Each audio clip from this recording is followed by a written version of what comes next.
Good morning sir ji. Vikas sir good morning. Mahesh sir, madam good morning. Rathod sir, सर्वांचं स्वागत. सर्वांना good evening, सुप्रभात. Good evening, sorry, good morning Jondhale sir. तर आजचा आपला बघा इतिहासचा पुढचा सेशन आहे आपलं. यात एक 10 सेकंद थांबून सांगतो मी. ज्यांचा पेपर 1 आहे त्यांच्यासाठीचा जो आपला छत्रपती शिवरायांचा काळ आहे, त्या समजा पेपर 1ला 7 क्वेश्चन आले तर 5 एक क्वेश्चन त्याच्यावरचेच येतात. त्यामुळं याच सेशनमध्ये जो पुढं छत्रपती शिवराय आपल्या संतांची कामगिरी तो भाग येईल, तो पेपर 1 साठी खूप महत्त्वाचा असेल. कारण दरवर्षी त्याच्यावर सोपे 4-5 प्रश्न असतात आणि बाकी तर सर्व पेपर 2 साठी महत्त्वाचंच आहे. तो छत्रपती शिवरायांचा काळपण, मध्ययुगीन भारत, त्यानंतर आधुनिक भारत सगळंच. मग सर्वांना पुन्हा एकदा good morning. Patil sir good morning. आता आपण सुरुवात करूयात. सुरुवातीला थोडेसे प्राचीन भारताविषयीचे काही टेबल बघायचे. आवाज वगैरे क्लिअर आहे का? फक्त एकदा सांगा. म्हणजे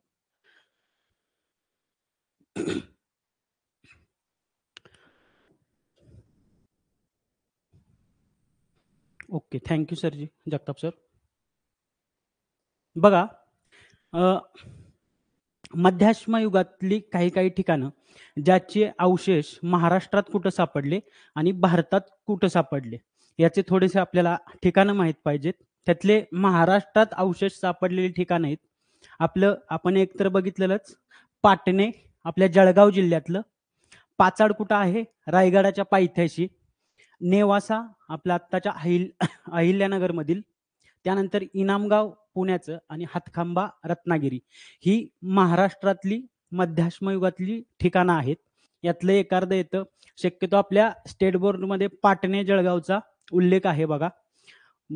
भारतातली ठिकाणं म्हटले तर आपण यातली बघितलेली आहेत. राजस्थानमध्ये बागोर, गुजरातचं अखज, वलसण, हिरपूर आणि लांगनाज हे आपल्या स्टेट बोर्डमध्ये असणारं पण आहे. उत्तर प्रदेशचं प्रतापगड, लेखाहिया, मध्य प्रदेश मध्ये भीमबेटका हे आपल्या स्टेट बोर्डमध्ये असणारे आदमगृह, होशंगाबाद. ओडिसात मयूरभंज आणि सुंदरगड ही मध्याश्म युगाची काही ठिकाणं आपल्याला माहीत पाहिजेत कुठल्या राज्यात आहेत. महाराष्ट्रातलं पाटणे जळगाव विशेषतः आपल्याला माहीत पाहिजे. आणि थोडं स्पीडनंच घेऊया सर म्हणतायत तसं, म्हणजे आपलं होईल पण वेळेत.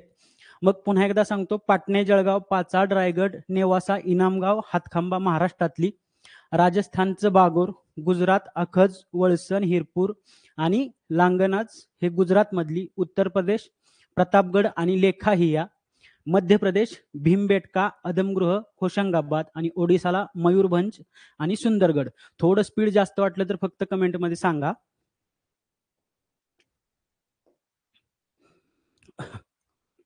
आता ताम्रपाषाण युगात ज्या काही प्रादेशिक संस्कृत्या होत्या त्या प्रादेशिक संस्कृत्यांची नावं तर बघा, महाराष्ट्रात कुठल्या कुठल्या होत्या? जोरवे, सावळदा आणि माळवा. माळवा ही मध्य प्रदेशात पण होती, उत्तर महाराष्ट्रात पण होती. मग महाराष्ट्र जोरवे, सावळदा, माळवा. राजस्थानमध्ये अहर आणि बनास, गुजरातचं प्रभास, बिहारला चिरांद किंवा चिरण म्हणतात. मग ह्या ताम्रपाषाण युगातल्या प्रादेशिक ज्या संस्कृती होत्या त्या महाराष्ट्र जोरवे, सावळदा, माळवा, राजस्थान अहर बनास, मध्य प्रदेश माळवा, गुजरात प्रभास, बिहार चिरांद किंवा चिरांड. यातली जोरवे आणि सावळदा महाराष्ट्राची आपल्याला लक्षात ठेवायची आहे.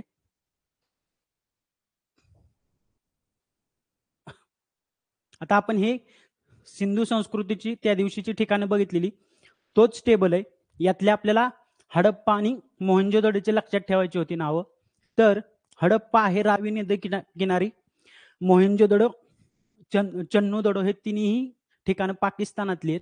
हडप्पाचं दयाराम साहनी ज्यांनी उत्खनन केलंय किंवा शोध केले, मोहनजोदडोचं राखलदास बॅनर्जी. हे दोन आपल्याला एकदम महत्वाचे, दोन्हीही लक्षात ठेवणार आहोत. मोहनजोदडो 5 अक्षराचे, राखलदास बॅनर्जी सुद्धा 5 अक्षराचं आणि हडप्पा दयाराम साहनी. बाकीचे मग चन्नूदडोला गोपाल मुजुमदार, लोथलला रंगनाथराव, धोलवीरा लुनी नदीच्या किनारी आपलं गुजरातला जे.पी. जोशी, कालीबंगन घग्गर नदीच्या किनारी राजस्थानला ए घोष किंवा बालकृष्ण थापर, आणि राखीगडी हे सुद्धा घग्गर नदी हरियाणामध्ये वसंत शिंदे. हे राखीगडी एक लक्षात ठेवायचं, मराठी नाव आहे वसंत शिंदे. पुढे जाऊया.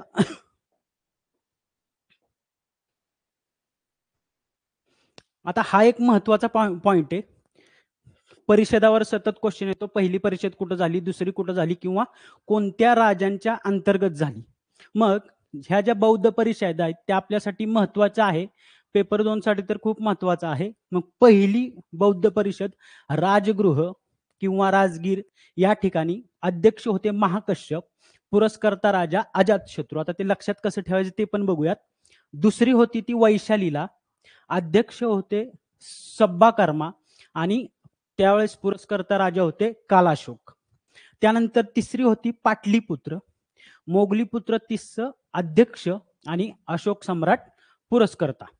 चौथी होती काश्मीरला, वसुमित्र आणि कनिष्काच्या काळात. मग हे थोडंफार लक्षात कसं ठेवू शकतो आपण, राजगृह राजापासून सुरुवात आहे, महागोष्टीनं महाकश्यप, आणि राजा असणार अपासून सुरुवात होते आपल्याला अजातशत्रू. दुसरी वैशाली, सब्बकर्मा, कालाशोक. दुसऱ्याचा आणि तिसऱ्याचा राजा कसा लक्षात ठेवायचा, दुसरं कालाशोक, तिसरं अशोक. आणि अध्यक्ष तृतीय आहे पुत्र बघा, पाटलीपुत्र, मोगलीपुत्र तिसरा लक्षात ठेवायचं, तिसरा मोगलीपुत्र तिसरा, आणि पाटलीपुत्र दोन्ही पुत्र आहे, ठिकाणात पण आणि ह्यात पण. त्यानंतर चौथी आपली मग काश्मीर, वसुमित्र, कनिष्क. मग मित्र आहेत काश्मीरला शेवट कनिष्क. मग पहिली लक्षात राहते राजाला सुरुवात महापासून, महाकश्यप अध्यक्ष, अजातशत्रू अपासून पहिला, दुसऱ्याचा कालाशोक, तिसऱ्याचा अशोक लक्षात ठेवायचं, दुसरी वैशाली सब्बकर्मा, तिसरी पाटलीपुत्र पुत्र, मोगलीपुत्र तिसरं लक्षात ठेवायचं, काक पण बरोबर सरजी, आणि चौथी काश्मीर, वसुमित्र, कनिष्कला.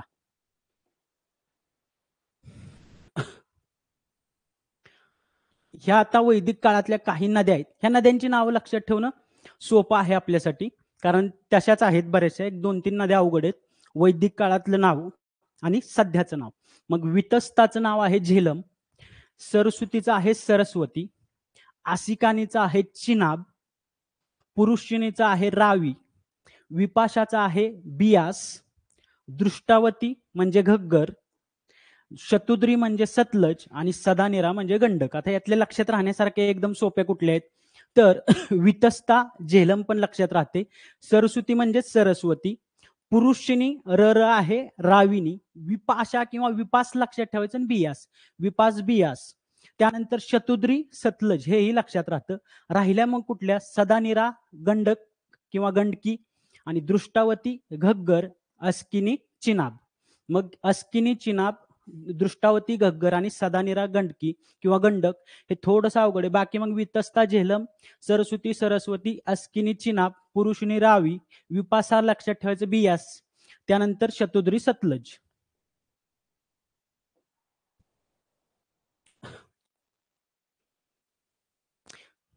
आता आपल्याला इथं 2 गोष्टी लक्षात ठेवायच्या आहेत, साहित्य आणि साहित्यकांच्या.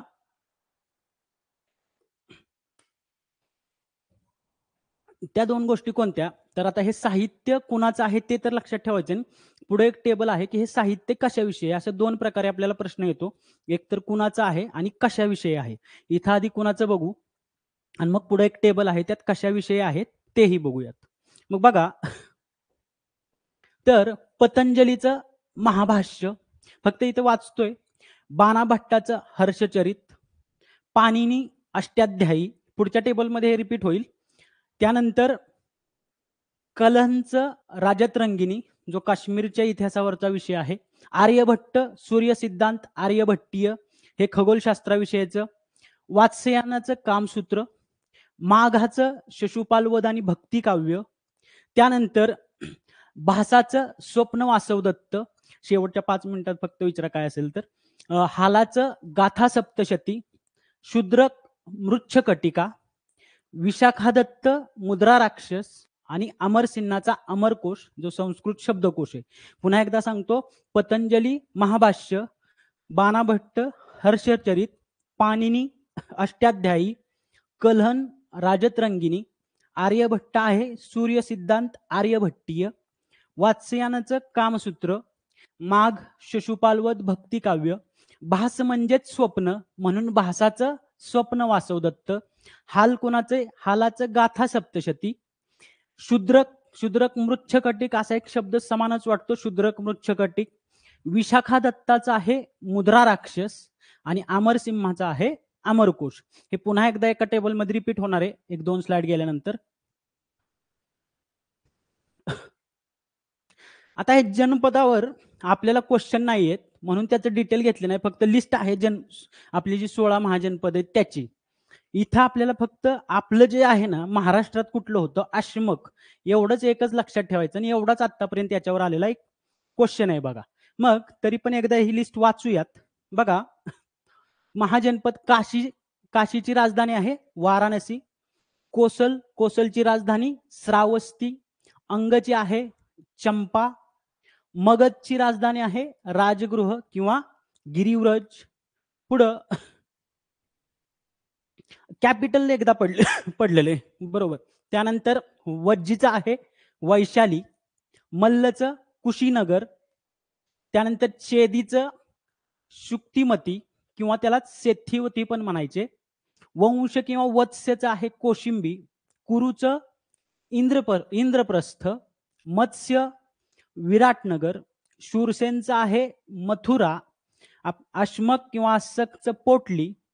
गांधारचं तक्षशिला. कंबोज राजपूर. पांचालचं एक राजधानी अहिच्छत्र, एक कांपिल्ले, उत्तर पांचाल आणि दक्षिण पांचालची. आणि अवंतीचं पण तसंच, उत्तर अवंती, दक्षिण अवंती, उज्जैनी आणि माहिष्मती. मग इथं आपल्याला एक 3-4 महत्वाची कुठली, काशी, कोसल, अंग आणि मगध हे 4 लक्षात ठेवायचे आहेत. आणि त्यानंतर हे गांधारिक, हे 4-5 चे कायम जोड्यात असतात. आपला अश्मक पण असेल. मग हे 4 ते 5 लक्षात ठेवली की जोडी सुटून जाते. सगळ्या नाही लक्षात ठेवायच्या. ह्या 5 मधले 2 100% जोड्यात भेटणार आणि त्याच्यावर जोडी सुटते, कारण सगळं लक्षात ठेवणं तसं पॉसिबल पण नाहीये. त्यामुळे काशी, कोसल, अंग, मगध आणि गांधार, अश्मक महाराष्ट्रातले हे एक लक्षात ठेवायचं, पोटली.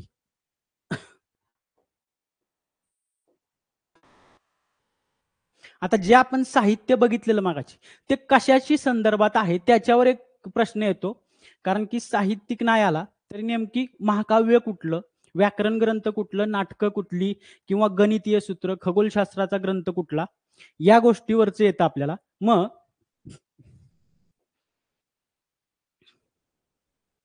बघा, आता महाकाव्य कुठली कुठली त्यातली, तर कालिदासाचा आहे रघुवंश आणि कुमार संभव.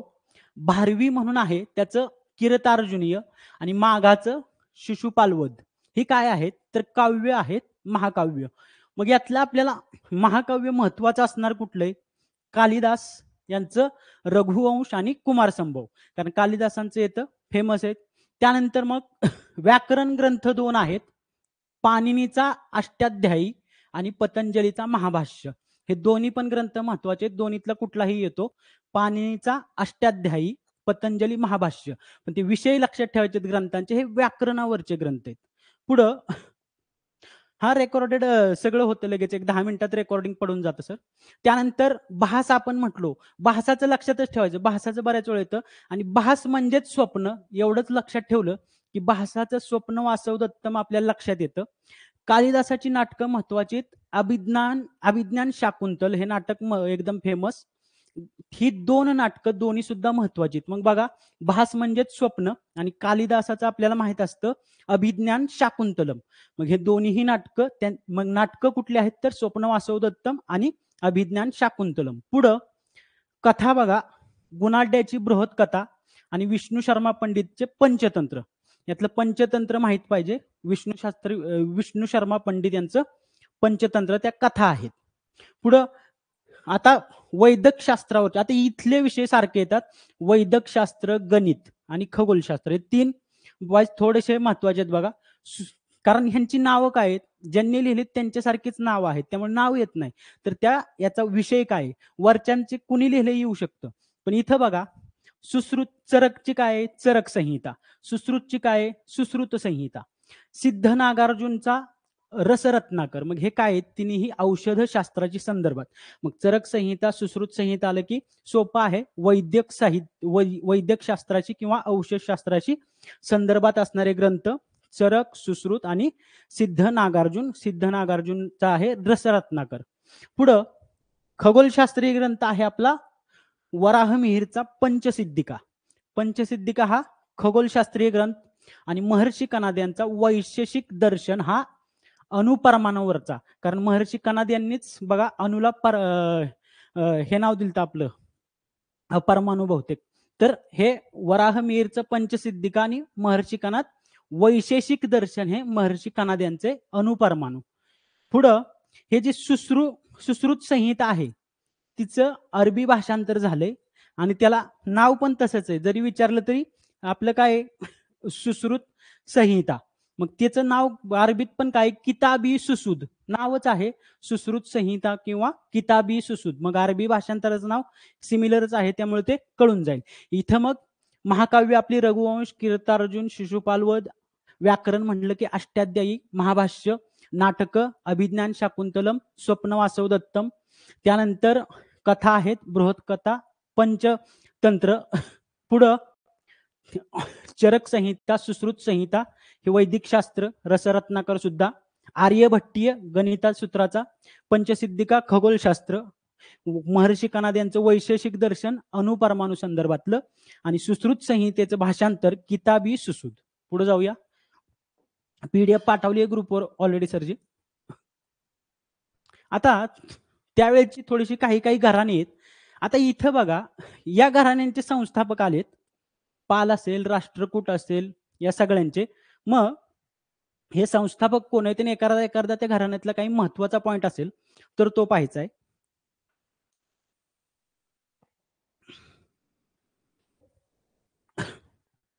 पाल घराणं बघा. पाल आता स्थापना कोणी केली हे सोपं आहे ओळखायला. पाल घराण्याची स्थापना गोपाल याने केली. पाल आणि गोपाल हे लक्षात ठेवू शकतो आपण. त्यांच्यानंतर धर्मपाल आणि देवपाल हे 2 राज्य झाले. तर धर्मपाल आणि देवपाल, धर्मपाल यातला महत्वाचा कशासाठी, जे नालंदा विद्यापीठ आहे त्याचं पुनरुज्जीवन या धर्मपाल राजाने केलं. त्या नालंदा विद्यापीठासाठी त्या 200 गावांचं उत्पन्न त्या विद्यापीठाला जोडून दिलं आणि पुनरुज्जीवन केलं. आत्ताचं नालंदा विद्यापीठ नाहीये, आत्ताचं नालंदा आंतरराष्ट्रीय विद्यापीठ वेगळं. तर हे नालंदा विद्यापीठ पूर्वीचं जे खूप प्रसिद्ध होतं ते वेगळं.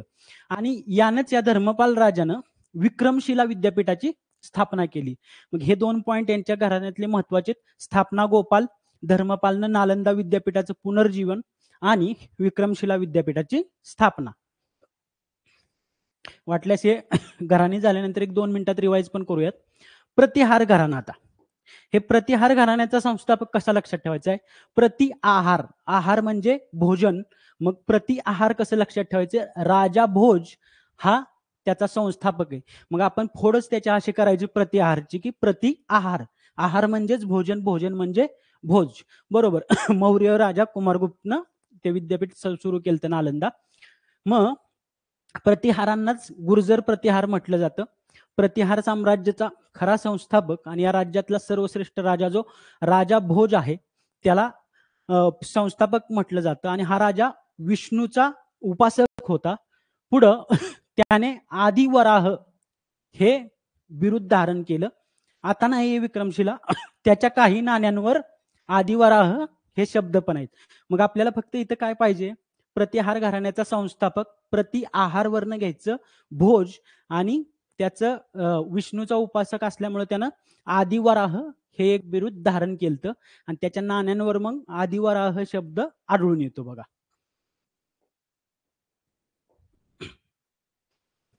या प्रतिहार घराण्यात एक संस्कृत मधील थोर कवी होते आणि नाटककार राजशेखर यांचं वास्तव्य होतं.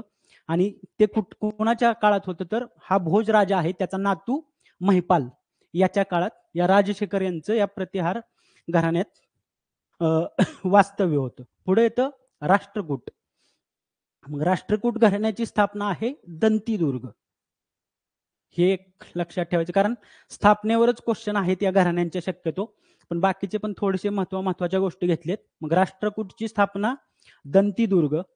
त्यानंतर हे कुठं राष्ट्रकूट, त्यांची राजधानी होती सोलापूर जवळ. आता हा पण पॉईंट महत्वाचा अजूनपर्यंत आला नसला तरी, कारण आपल्या इथं आहे सोलापूर जवळील मान्यखेड किंवा त्याला मालखेड म्हणतात. मग मालखेड लक्षात ठेवायचं. इथं राजधानी त्यांनी प्रस्थापित केली. हे राष्ट्रकूट राजा आहेत ते कन्नड भाषा वापरायचे, हे जैन धर्माचे आचरण करायचे. मग कन्नड काव्यशास्त्रावर किंवा कन्नड भाषेत काव्यशास्त्र विषयावर पहिला ग्रंथ लिहिण्याचं श्रेय हा राष्ट्रकूट राजा अमोघ वर्ष याला दिलं जातं. हाही प्रश्न आलेला नाही, पण हा महत्वाचा पॉईंट आहे की कन्नड काव्यशास्त्रातला पहिला ग्रंथ लिहिण्याचं श्रेय कुणाला दिलं जातं तर राष्ट्रकूट राजा अमोघ वर्ष. दुसरं, ज्या वेरूळला लेण्या आहेत त्यातलं शिवाचं मंदिर म्हणजे कैलास लेणं आहे ते राष्ट्रकूट राजा कृष्ण पहिला यानं कोरवलं आहे. आणि नंतर या लेण्यांची डागडुजी राजमाता अहिल्यादेवींनी केली. ती पुढे जाऊन बघा. मग वेरूळ येथे कोरलेलं जी लेण्या आहेत कैलास मंदिर ते राष्ट्रकूट राजा कृष्ण पहिला याच्या काळातला आहे. हाही महत्वाचा पॉइंट आहे. त्यानंतर त्या काळात स्त्रियांनी कुठल्या तरी प्रशासन पाहणं ही खूप दुर्मिळ गोष्ट होती. मग तिथं त्या काळात या राष्ट्रकूट घराण्यातली या अमोघ वर्ष राजा होता त्याची कन्या चंद्रोबलब्बे किंवा चंद्रो लक्षात ठेवलं तरी चालतंय, हिनं रायचूर दुआबचं म्हणजे त्यातल्या एका परगण्याचं प्रशासन पाहिलेलं. ही एक तशी दुर्मिळ गोष्ट आहे. मग हाही एवढे पॉईंट महत्वाचे, याच्यावर आधी आजपर्यंत क्वेश्चन आला नाही, फक्त आलेच स्थापनेवर. मग आता थोडंसं दुसरं इकडे तिकडे विचारायचं म्हटलं तर हे बघा महत्वाचे पॉईंट आहेत. एकदा घराणी संपल्या वाटल्यास एक 2-4 मिनिटात रिवाईज पण करूयात. त्यानंतर येतं आपलं चोल घराणं किंवा चोळ घराणं. ते कुठं होतं आपल्या तामिळनाडूमध्ये. बघा, मग दक्षिण भारतातलं हे प्राचीन घराणं आहे, महत्वाचं घराणं आहे. आता या घराण्याचा संस्थापक आहे विजयालय. मग चोळ घराण्याचा संस्थापक आपला विजयालय आणि यांची राजधानी कुठं होती तर तंजावरला. इथं पहिल्या राजेंद्र, चोळ घराण्यातला एक पहिला राजेंद्र राजा होता, त्यानं मलयातील शैलेंद्र घराण्याच्या विरोधात एक आरमारी मोहीम मोठी काढलेली आणि ती भारताच्या इतिहासातलीच पहिलीच मोठी आरमारी मोहीम ठरली होती. मग थोडंसं अवघडच विचारायचं झालं तर पहिली भारताची आरमारी मोहीम जी मोठी होती ती कुणी काढलेली तर पहिल्या राजेंद्रानं मलयातील शैलेंद्र घराण्याच्या विरोधात. या राजेंद्र पहिल्या याच्याच घराण्यात काय एक अजून एक मोहीम महत्वाची बंगालवर स्वारी केली त्यानं कलिंगा मार्गे. त्यावेळेस त्यांनी त्या चोल घराण्याच्या सैन्यानं कुठली नदी पार केली? गंगा नदी. मग या गंगा नदी पार करून त्यांनी कलिंगा मार्गे बंगालवर स्वारी केली. मग याच्या प्रित्यर्थ या राजेंद्र पहिला राजानं गंगाई कोंडाचोल हे बिरुद धारण केलं. गंगाई कोंडाचोल म्हणजे गंगेवर विजय मिळवणारा चोळ राजा किंवा चोळ राजा हे बिरुद धारण केलं.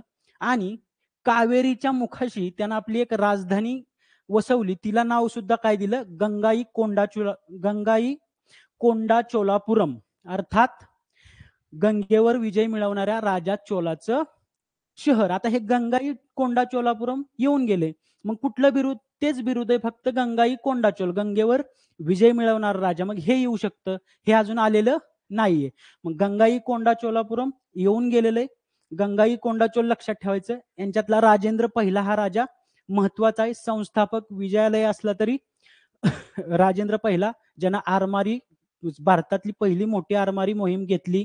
गंगाई कोंडाचोल का तर गंगा पार करून सैन्य गेलं आणि कावेरीच्या मुखाशी गंगाई कोंडाचोलापुरम ही त्यानं राजधानी वसवली. पुढं हे जे 4-5 आपण 4 राज्य बघितली त्यांचे संस्थापक महत्वाचे आहेत आपल्याला. बघा, राष्ट्रकूट दंतीदुर्ग, चोल विजयालय, पाल आपल्याला लक्षात ठेवायला सोपं आहे, प्रतिहार लक्षात ठेवायला सोपं आहे. पाल म्हणजेच गोपाल, प्रतिहार म्हणजेच आपण त्याची फोडच अशी करणारे प्रतिआहार, आहार म्हणजे भोज. परमार हे राजस्थानच्या तिकडचे उपेंद्र. आणि मग राहिलं काय? राष्ट्रकूट दंतीदुर्ग राहू शकतं लक्षात, चोल विजयालय पण राहू शकतं. हे दोन सोपेच आहेत, पाल गोपाल, प्रतिहार राजा भोज आणि परमार उपेंद्र. अजून 2 घराणी आहेत आणि त्यानंतर एक 2 मिनिटात रिवाइज करूयात सगळी घराणी. संस्थापक महत्वाचे आहेत कारण येऊन गेलेत, बाकीचे पॉईंट जास्त आले नव्हते. आता बघा, सातवाहन घराणं का महत्वाचं आहे, तर ते महाराष्ट्राशी संदर्भात आहे. महाराष्ट्राला नकाशावर आणायचं महत्वपूर्ण स्थान देण्याचं पहिल्यांदा कोणी काम केलं असेल तर या सातवाहन घराण्याने केलंय. मग बघा, सातवाहन कालखंड जवळपास 30 राजांनी 460 वर्ष महाराष्ट्रावर राज्य केलेले. यात दोनच महत्वाचे पॉइंट आहेत. एक तर यांची राजधानी कुठल्या राज्याशी संबंधित आहे, कारण आपल्या महाराष्ट्राच्या संदर्भात असल्यामुळे हे 2 पॉइंट फक्त महत्वाचे आहेत. तेच रिपीट होतील. मग सातवाहनांच्या 30 राजांनी एकूण 460 वर्ष काय केलं, महाराष्ट्रावर राज्य केलं. आणि जागतिक नकाशावर महाराष्ट्राला सर्वप्रथम दर्शवणारं व महत्व प्राप्त करून देणारं हे महाराष्ट्रातील पहिलं राजघराणं आहे. उपलब्ध ऐतिहासिक कुठली साधनं आहेत त्याच्यावरून यांचं मूळ स्थान महाराष्ट्र आणि राजधानी पैठण म्हणजेच त्यावेळीची प्रतिष्ठान हे लक्षात ठेवायचंय. कोल्हापूर, पैठण, कराड, नाशिक, भोकरदन इथं जे काही पुरातत्वीय शास्त्रीय उत्खननावरून पुरावे मिळले तिथं सातवाहनांचा इतिहास उलगडतो. कारले, भाजे, बेडसे, पितळखोरा, अजंठा, कानेरी इथली लेणे असतील, चैत्यविहार, शिलालेख, गुणाढ्याची बृहत कथा, राजा हालचा गाथा सप्तशती या सुद्धा साहित्यात इथं आपल्याला सातवाहन कालखंडाची माहिती मिळते. मग बघा, पेपर 1 साठी पुन्हा एकदा सांगतो, जे लेट जॉईन झाले त्यांनी इथून एक थोड्या वेळानं आपल्या संतांची कामगिरी, शिवाजी महाराजांचा कार्यकाळ येईल. तिथं 7 प्रश्न पहिल्या पेपरला आले, ते 4 ते 5 तिथलेच येतात आणि राहिलेले 2 मग कुठलेही येतात. तेवढ्यासाठी बाकीचं करावं लागतंय. मग बघा, विज्ञानवाल्यांनी नाही थांबलं तरी चालेल. मग सातवाहन पैठण प्रतिष्ठान, मूळ स्थान महाराष्ट्र.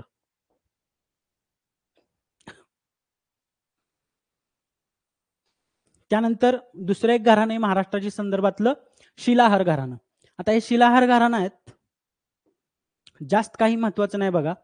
तर यांचा ध्वज कुठला होता याच्यावर पहिला एक क्वेश्चन आलाय. सोनेरी गरुड पक्षाचं चिन्ह असलेला यांचा ध्वज होता. दुसरी गोष्ट, आता मग काय येऊ शकते, यांच्या 3 शाखा आहेत. त्या कुठल्या होत्या, तर दक्षिण कोकण, उत्तर कोकण आणि कोल्हापूर या 3 ठिकाणी या शिलाहार राज्यांची सत्ता केंद्र निर्माण झाली होती. मग आता सोनेरी गरुड पक्षाचं चिन्ह रिपीट होईल किंवा 3 शाखा कुठल्या, मग दक्षिण कोकण, उत्तर कोकण आणि कोल्हापूर. बघा, 765 मध्ये राष्ट्रकूट राजा कृष्ण प्रथम यानं काय केलं, चांदोर, आता चंद्रपूरचं चांदोर हे त्यावेळेचं नाव आहे, ते जिंकलं आणि शिलाहारांना तिथं सामंत म्हणून किंवा सरंजाम म्हणून ठेवलं. पुढं शिलाहारांनी काय, मग सुरुवातीला गोमंतक इथल्या वलीपट्टणम इथं आपली राजधानी बसवली. त्यानंतर मग त्यांची 3 सत्ता केंद्र तयार झाली. पुढं दक्षिण कोकण, उत्तर कोकण आणि कोल्हापूर या घराण्याचा मूळ, दक्षिण कोकणाचा शिलाहार घराण्याचा मूळ संस्थापक होता विद्याधर जिमूतवाहन. त्यानंतर उत्तर कोकणाचा कपर्दी, कोल्हापूरचा जतीक. आता हे संस्थापक नाहीत येणार, एकतर पुन्हा एकदा सोनेरी गरुड पक्षाचं चिन्ह किंवा 3 शाखा कुठं, उत्तर कोकण, दक्षिण कोकण, कोल्हापूर. पुढं दुसरा भोज जतीक हा राजघराण्याचा मूळ पुरुष होता. दुसरा भोज जो राजा होता यानं काय केलं, कोल्हापूर परिसरातील 15 किल्ले बांधले असल्याचा उल्लेख या अंबाबाई मंदिरात आहे. शिलालेखावरून समजतं की शिलाहार राजे जैन धर्माचे अनुयायी. इथं फक्त 2च गोष्टी, सोनेरी गरुड, दक्षिण कोकण, उत्तर कोकण आणि कोल्हापूर. बघा, एक 3 ते 4 मिनिटात पटकन ही सगळी घराणी रिवाइज करूयात आणि आपण पुढे जाऊयात. पाल घराण्यात आपल्याला महत्वाचं काय ठेवायचंय, पाल म्हणजे संस्थापक गोपाल. त्यांच्यातला महत्वाचा पुढे धर्मपाल आला, त्यानं नालंदा विद्यापीठाचं पुनरुज्जीवन केलं. स्थापना कशाची केली, विक्रमशिला विद्यापीठाची. पुढचं घराणं होतं प्रतिहार घराणं. प्रतिहारची फोड आपण अशी करणारे प्रतिआहार. मग आहारवरून आपल्याला कळतं की प्रतिहारचा संस्थापक आहे राजा भोज. हे विष्णूचे उपासक होते, त्यामुळे त्यांनी आदिवराह हे बिरुद त्यांना लावलं आणि त्यांच्या नाण्यांवर आदिवराह हे शब्द सुद्धा कोरलेले आढळतात. आणि संस्कृत मधला जो राजशेखर नावाचे महत्वाचे नाटककार आणि कवी होते ते या राजांच्या दरबारी होते. स्पेसिफिक सांगायचं तर महिपाल यांच्या दरबारी.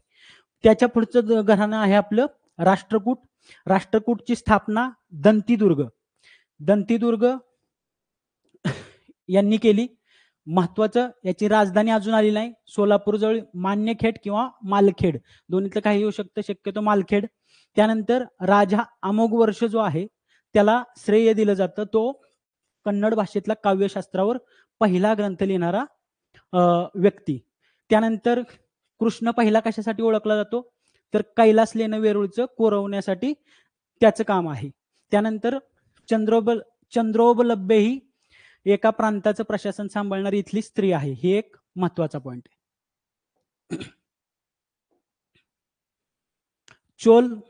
चोल हे आपल्या दक्षिण भारतातलं प्रमुख घराणं होतं. संस्थापक विजयालय.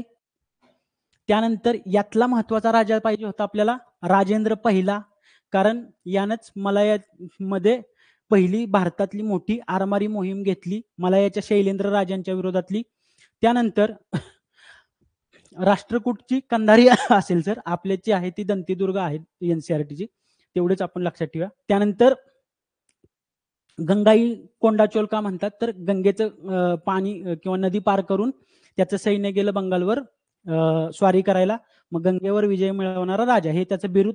गंगाई कोंडा चोलापुरम त्यानं काय केलं, हे गंगाई कोंडा चोलापुरम महत्वाचं कावेरीच्या नदीच्या मुखाशी आहे, हे एक लक्षात ठेवा. एखादा अवघड गोष्ट विचारायची असेल तर ते कावेरी नदीच्या मुखाशी हे शहर वसवलेलं. पुढं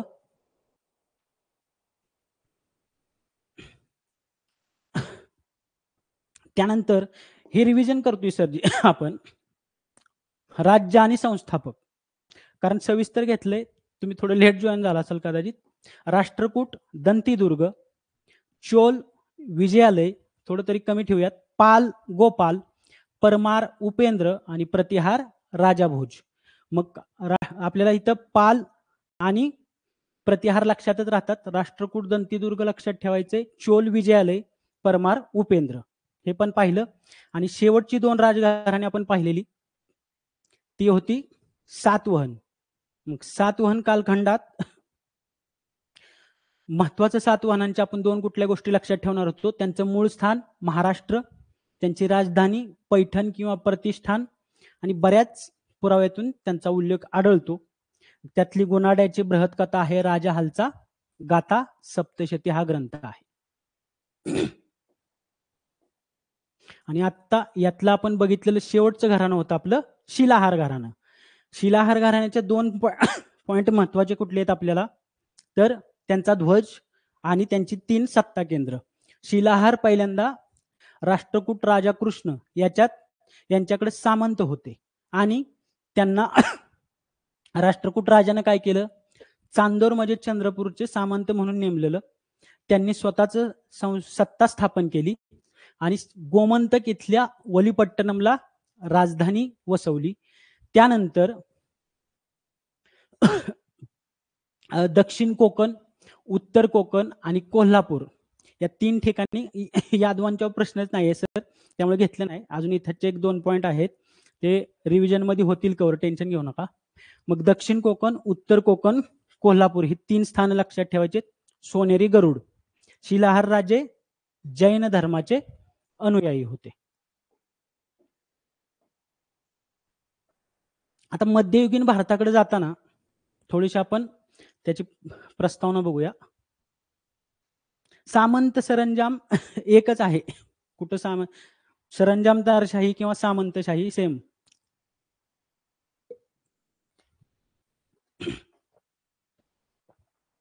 आता मध्ययुगीन भारत इथं बघा, मध्ययुगीन इतिहासाचा कालखंड इथं प्रश्न येण्याचे चान्सेस आहेत, कारण 2 ठिकाणी 2 वेगवेगळे आहेत प्राचीन कालखंड, मध्ययुगीन कालखंड. सॉरी, आपल्या भारतात मध्ययुगीन कालखंड 9व्या शतकापासून 18वं शतक हे स्पेसिफिक लक्षात ठेवायचं. आणि युरोपात हाच काळ कुठं आहे बघा, तर 5वं शतक ते 15वं शतक. ह्या 2 गोष्टी आहेत. भारताचा 9 ते 18, 9 2 18 लक्षात ठेवू शकतो. युरोप 5 ते 15. हे थोडं अवघड असं विचारायचं असेल तर हे 2 लाईनी खूप महत्वाच्या आहेत बघा, मध्ययुगीन भारताच्या सुरुवातीच्याच.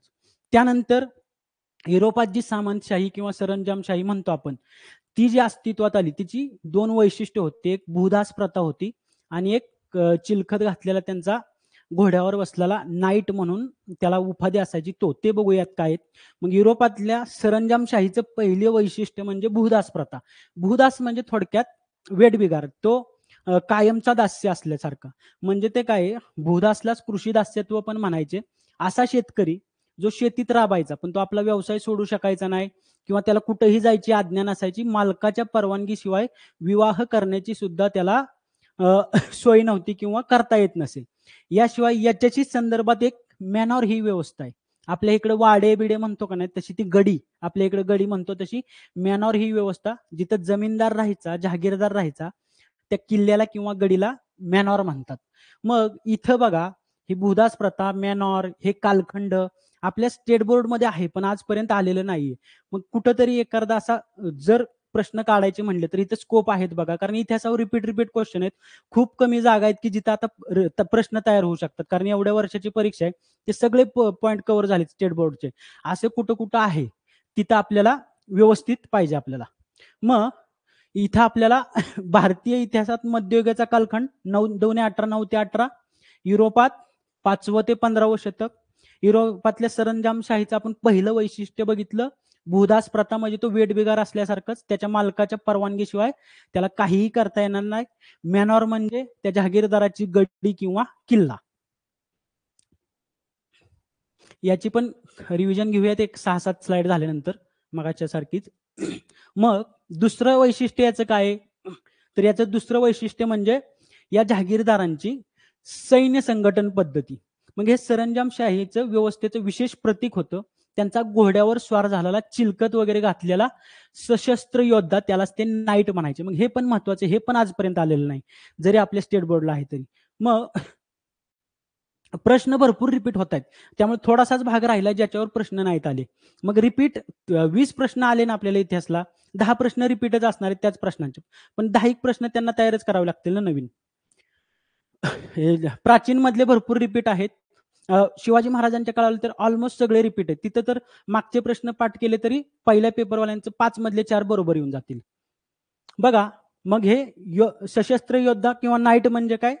घोड्यावर स्वार झालेला, चिलखत वगैरे घातलेला तो योद्धा. इथं यानंतर ह्या मध्ययुगीन काळात 2 शोधांमुळे किंवा ते आधीच लागलेले जे जुने शोध होते त्यांच्या व्यवस्थित वापरामुळं घोडदळाला इथून पुढं प्रमुख स्थान लाभलं. ते 2 आधीच लाभलेले शोध कोण आहेत? कुठले आहेत? तर पहिला शोध आहे लोखंडाच्या रिकिबीचा आणि दुसरा शोध आहे सरंजाम किंवा खोगीर. आता लोखंडाची रिकीब माहिती आपल्याला, घोड्यावर बसताना आपले ते पाय ठेवला जातो, ती लोखंडाची रिकीब. मग हा जो चिलखत वगैरे घातलेला आहे त्याला व्यवस्थित बसता यायला लागलं. दुसरी गोष्ट, सरंजाम किंवा खोगीर घोड्यावर टाकल्यामुळं जो माल व्हायचा आहे तो पहिल्यापेक्षा जास्त दुपटीनं वाहता येऊ लागला. मग या 2 गोष्टींमुळं पुढं घोडदळाला सैन्यामध्ये प्रमुख स्थान प्राप्त झाले. मग ह्या 2 आत्ता जरी छोट्या गोष्टी वाटत असल्या तरी त्यावेळेच्या ह्या मोठ्या गोष्टी आहेत. मग घोडदळाला प्रमुख स्थान मध्ययुगीन भारतात कशामुळे लाभले? लोखंडाचा रिकीब आणि सरंजाम किंवा खोगीर याच्यामुळं. आणि हे दोन्ही शोध कुठं लागले? तर पूर्वेकडं म्हणजे आशियातच लागले आणि तिथून या पूर्व आशियातून युरोपमध्ये पोहोचले. पण भारतात मात्र हे थोडे लेट आले. कुठं? कधी? 10व्या शतकानंतर भारतात याचा वापर सुरू झाला. मग इथं महत्वाचं काय आहे? योद्धा, सशस्त्र, नाईट तर आहेच.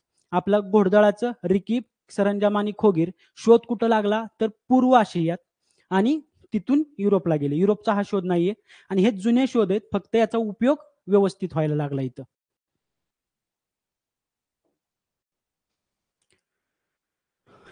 त्यानंतर याच काळात आधुनिक जे आपल्या भारतात दशमान पद्धतीचा शोध लागला. तर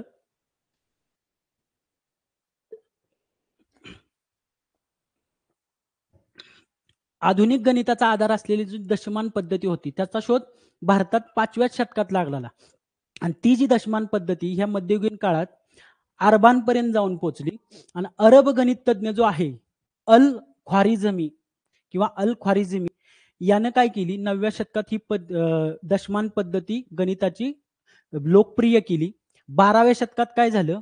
एक ख्रिश्चन मठातील व्यक्ती होता ॲबेलॉर्ड, त्याने ही पद्धती युरोपात नेली आणि युरोपात ती प्रसिद्ध झाल्यावर तिला युरोपात ओळखलं गेलं अरब अंक पद्धती किंवा अरब न्यूमरल्स. मग हे सुद्धा आलेलं नाही. मग हे आपण दशमान पद्धतीचा शोध भारतात ती गेले अरबांपर्यंत. अरबांच्या इथं अरब गणितज्ञ अल ख्वारिझमीनंही लोकप्रिय केली. तिथे एक ॲबेलॉर नावाचा काय होता ख्रिश्चन मठातील व्यक्ती, त्यानं ती युरोपात नेली आणि तिथं अरब अंक पद्धती म्हणून लोकप्रिय झाली. पुढं खगोलशास्त्र, गणित विषयक ज्या काही भारतीय संकल्पना आहेत त्या कुणामुळे युरोपात पोहोचल्या तर अरबांमुळे. अरबांमुळे पाश्चात्य जगताला ह्या कळलेल्या आहेत गोष्टी. शिक्षणासाठी त्या काळातलं एक महत्वाचं विद्यापीठ आहे स्पेन मधलं कोर्डोवा विद्यापीठ. मग हेही आलेलं नाही. एक मध्ययुगातलं महत्वाचं विद्यापीठ स्पेन मधलं कोर्डोवा विद्यापीठ. कैरोचं विद्यापीठ पण जुनं आहे. त्यावेळेस सुद्धा तिथे एकाच वेळी 12,000 विद्यार्थी शिक्षण घ्यायचे. याच काळात अरेबियन नाईट्स या कथांचं संकलन झालं. यातला नायक हारून अल रशीद हा आहे बघा. मग हे आहे आपलं सगळं. ऑलरेडी मेसेज टाकलेले सरजी रात्री सकाळी पीडीएफ पण टाकलेली. मग इथं बघा आपली गणित पद्धती अरबांपर्यंत पोहोचली. अल ख्वारिझमी, त्यानंतर ॲबेलॉर्ड ख्रिश्चन, तो एक ख्रिश्चन मठातील व्यक्ती, त्यानं युरोपात फेमस केली. तिथं अरब अंक पद्धती. याच काळातलं स्पेन मधलं कोर्डोवा विद्यापीठ, कैरो विद्यापीठ हे महत्वाचे. अरेबियन नाईट्सच्या कथा प्रसिद्ध झाल्या. यातला नायक होता हारून रशिदी.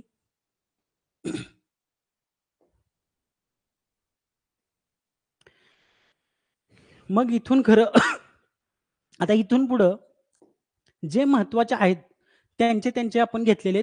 दिल्लीची सुलतानशाहीची कशी सुरुवात झाली तर 12व्या शतकात अफगाणिस्तानातलं घोर ठिकाण आहे.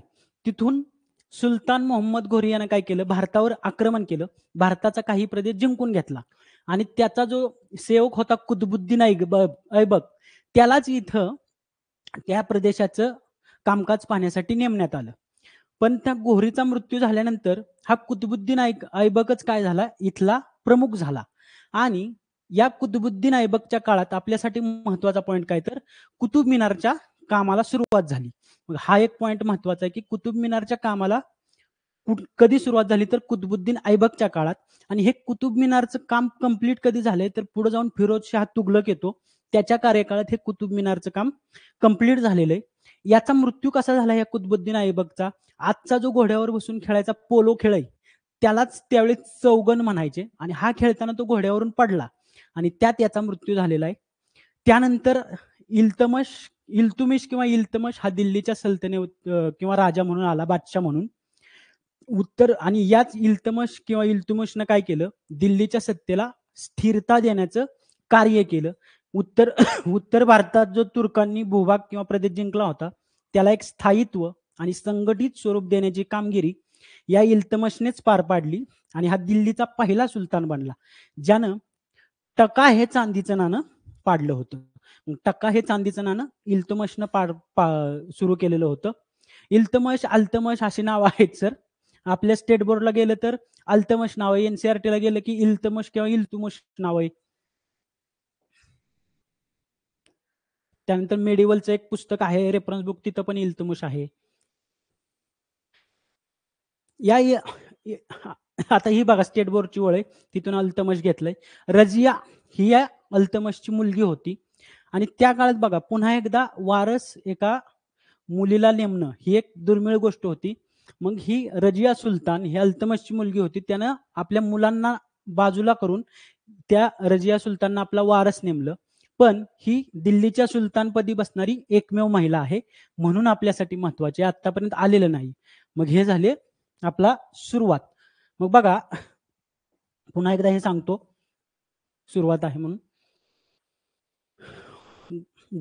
अफगाणिस्तानच्या घोरवरून घोरी आले, त्यांनी आक्रमण केलं. त्याचा सेवक सुलतान मोहम्मद घोरीचा सेवक कोण होता, कुतुबुद्दीन ऐबक. त्याला इथं प्रदेश जिंकलेल्या प्रदेशाची व्यवस्था लावण्यासाठी ठेवलं. घोरीच्या मृत्यूनंतर कुतुबुद्दीन ऐबकच इथला प्रमुख झाला. त्याच्या काळात आता कुतुबुद्दीन नाव आहे, कुतुब मिनार आहे, दोन्हीचं साम्य कळते आपल्याला. मग कुतुबुद्दीन ऐबकाच्या काळात कुतुब मिनाराच्या कामाला सुरुवात झाली. हा चौगन म्हणजे आजकालचा आत्ताचा जो पोलो खेळ घोड्यावर बसून खेळतात तो खेळताना घोड्यावर न पडला आणि त्यात त्याचा मृत्यू झाला. त्याच्यानंतर आला इल्तुमिश किंवा अल्तमश. त्यानं या सगळ्या प्रदेशाला स्थायित्व देण्याचं काम केलं. त्यानं चांदीचा जो टका आहे किंवा टंका आहे ते नाणं सुरू केलं. त्यानं आपले वारसदार म्हणून आपल्या मुलांना बाजूला करून रजिया सुलतानीला वारस नेमलं आणि दिल्लीच्या सल्तनतीवर येणारी ती एकमेव महिला आहे.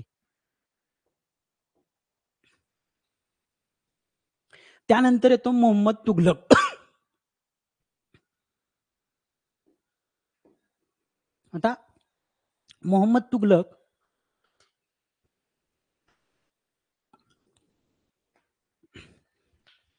ओके, जाधव सरांनी सांगितलंय फिल्म. मोहम्मद तुघलक हा काय, गियासुद्दीन तुघलक त्याच्या आधीही होता एक सुलतान. त्याच्यानंतर मोहम्मद बिन तुघलक 1325 मध्ये सुलतान बनला.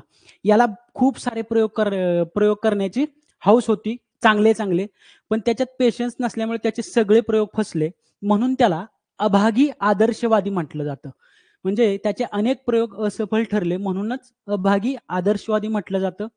त्याच्या हा जो गियासुद्दीन तुघलक आहे त्यानं एक प्रदेश जिंकलेला होता. त्याच्या स्वागतासाठी या मोहम्मद तुघलकानं मोठा शामियाना उभारलेला आणि हत्तींचं प्रदर्शन सुरू असताना तो शामियाना पडला आणि त्यात त्याचं वडील हे गियासुद्दीन तुघलक मारले गेले, म्हणजे त्या अपघातात मारले गेले. मग हा मोहम्मद तुघलक सुलतान झाला. पुढं अभागी आदर्शवादी हा शब्द लक्षात ठेवायचा आपल्याला. राज्य त्याचं त्यावेळी तो सुलतान झाल्यानंतर त्याचा सगळ्यात विवादास्पद निर्णय कोणता आहे, तर राजधानी दिल्लीवरून देवगिरीला आणणं. हे पण महत्वाचं आहे. कुणी आणली? मोहम्मद बिन तुघलकानं. देवगिरीला त्यानं काय केलं? नाव बदलून कुठलं दिलं? दौलताबाद हे नाव दिलं. हेही महत्वाचं आहे. आणि अजून एक त्याचा महत्वाचा प्रयोग काय, प्रतिकात्मक चलन. जे आत्ता आपण वापरतो नोटा वगैरे, नोटेचा काय कागद म्हणलं तर त्याची किंमत काय, काहीच नाही. त्याला आपण प्रतिकात्मक चलन किंवा टोकन मनी म्हणतो बघा. मग तसं काढण्याचा प्रयत्न केला. जी चांदीची नाणी होती त्याच किमतीची त्यानं तांब्याची नाणी काढली. पण ह्याचा परिणाम असा झाला की प्रजेनं, सरदारांनी सगळ्यांनी ती चांदीची नाणी दडपून ठेवली आणि तांब्याची बाहेर काढली. त्यामुळे त्यात त्याचा मोठा लॉस झाला आणि हा पण निर्णय त्याला माघारी घ्यावा लागला. पण महत्वाचं कशासाठी, प्रतिकात्मक चलनाचा वापर आपल्या भारतात सुरू करणारा पहिला राजा आहे. जरी निर्णय माघारी घेतला तरी कुबलाई खाननं त्याच्या देशात हा प्रयोग यशस्वी केला. मग मोहम्मद बिन तुघलक अभागी आदर्शवादी, सर्वात विवादास्पद निर्णय, दिल्लीवरून देवगिरीला राजधानी, त्याचं नाव दौलताबाद आणि प्रतिकात्मक चलन हे त्याच्याशी संदर्भात आहे.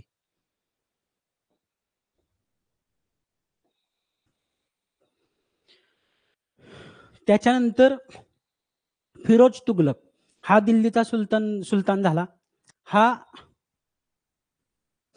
काय, तर मोहम्मद तुघलकानंतर फिरोज तुघलक दिल्लीचा सुलतान बनला.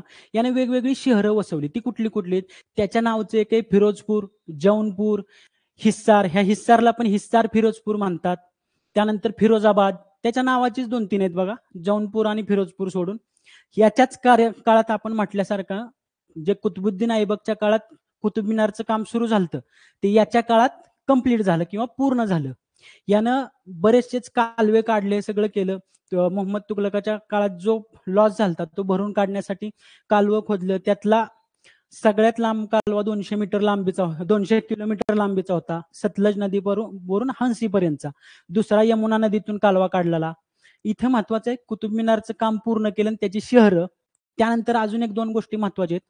हा पहिला असा राज्यकर्ता आहे दिल्लीतला की ज्यानं हिंदू धर्मग्रंथाचं संस्कृत मधून पर्शियन मध्ये भाषांतर करण्यासाठी ठोस पावलं उचलली. आणि याच्याच काळात जिजिया हा कर आहे तो एक वेगळा कर म्हणून सुद्धा लागू झाला. हा काही तसा चांगला सेनापती नव्हता, त्यामुळे तो गुजरातला बंडखोरांचा बिमोड करायला गेला. त्यावेळेस त्याचं सैन्य रस्ता चुकलेलं, आणि ते कुठं चुकलेलं तर कच्छच्या रणात रस्ता चुकलेलं. त्यामुळे त्यांना भरपूर तिथं त्रास झालेला. मग हे आलेले नाहीत पॉइंट, पण महत्वाचे.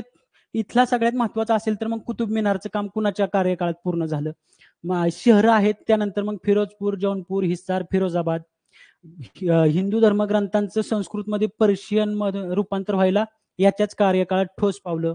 जिजिया कर स्वतंत्र लागला आणि हा चांगला सेनापती नसल्या कारणानं याचं सैन्य कच्छच्या रणात रस्ता चुकलेला, बराच काळ तिथं त्यांना त्रास सहन करावा लागला.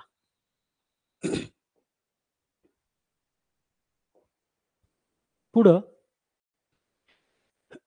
त्यानंतर जिथं आपल्याला सर्वात जास्त प्रश्न येतात आणि ते 1-2 पॉइंटवरच येतात. एक तर हे दीन इलाही आणि नॉर्मल प्रश्न येतात बादशाह अकबर यांच्यावर. कारण सहिष्णू असल्यामुळं त्या संदर्भातल्या लाईनी येतात, त्यामुळे ते वाचून पण कळतात. तर हुमायून, हुमायूननं काय केलं? अफगाणांकडून दिल्ली जिंकून घेतली. हुमायून यांचा मृत्यू झाल्यानंतर अकबर गादीवर आला. त्यानंतर ज्यावेळेस गादीवर आला, तिथं पानिपतची एक लढाई झाली. ती सेनापती हेमू जो सुलतान मोहम्मद आदिल शहाचा आहे, सूर घराण्यातला, यांच्यात आणि अकबरांच्या वतीनं त्यांचा जो सेनापती होता, तो बैराम खान यानं तिथं नेतृत्व केलं. हां, बरोबर सरजी, सुदर्शन तलावाची पण दुरुस्ती आहे त्यात. आणि ही 1556 ची पानिपतची लढाई. इथं सूर सत्ता संपुष्टात येऊन दिल्ली सल्तनत सुरू झाली. अकबराचं धोरण ही काय होतं? उदार सहिष्णू होतं सर्व धर्मांसाठी. त्याने एक दीन-ई-इलाही हा एक नवीन व्यवस्था निर्माण केली होती. दीन-ई-इलाही एक काय होतं, की स्वतः एक सहिष्णू व्यवस्था निर्माण करून जे सरदार वगैरे आहेत, त्यांना एक दीक्षा देण्यासारखा एक कार्यक्रम होता. त्याच्यासाठी एक वार होता. मग ते त्याचे काय पक्के सेवक बनायचे किंवा एक एकनिष्ठ बनायचे. ते दीन-ई-इलाही. त्यानंतर अकबराचं साम्राज्य कुठपासून होतं? काश्मीरपासून अहमदनगरपर्यंत, काबूलपासून बंगालपर्यंत. त्याच्याकडं वेगवेगळी लोकं होती दरबारात.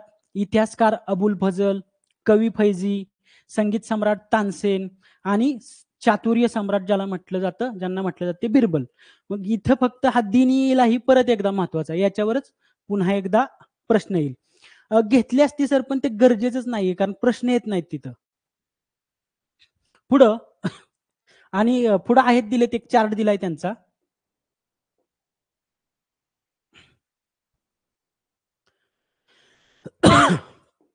तो चार्ट सांगताना थोडीशी त्याच्याबद्दल माहिती सांगूयात वाटल्यास.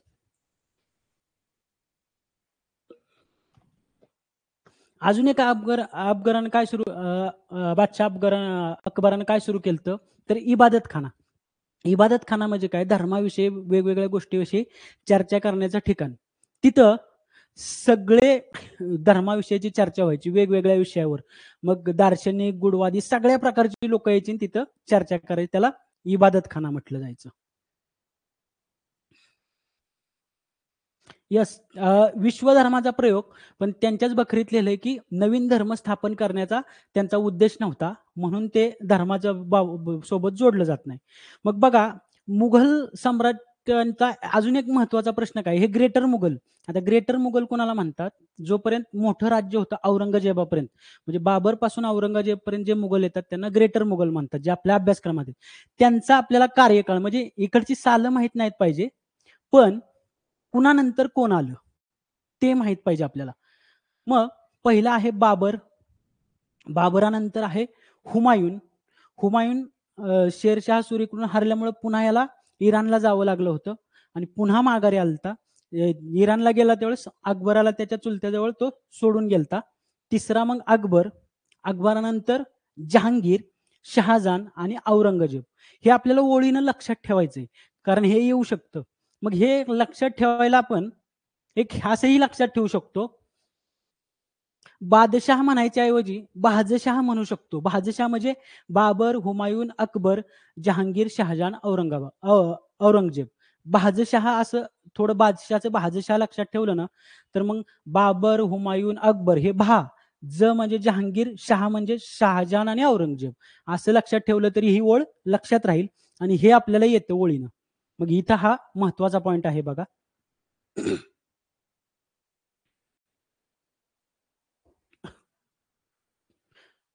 आता ही इथपर्यंत आपण एक 4 ते 5 मिनिटात रिवाज करूया आणि मग पुढे जाऊया.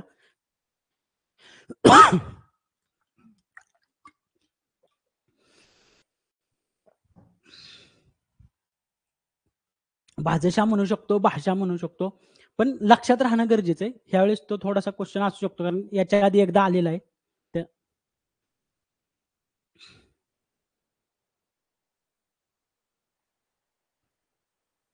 बघा, पटपट सांगतो फक्त.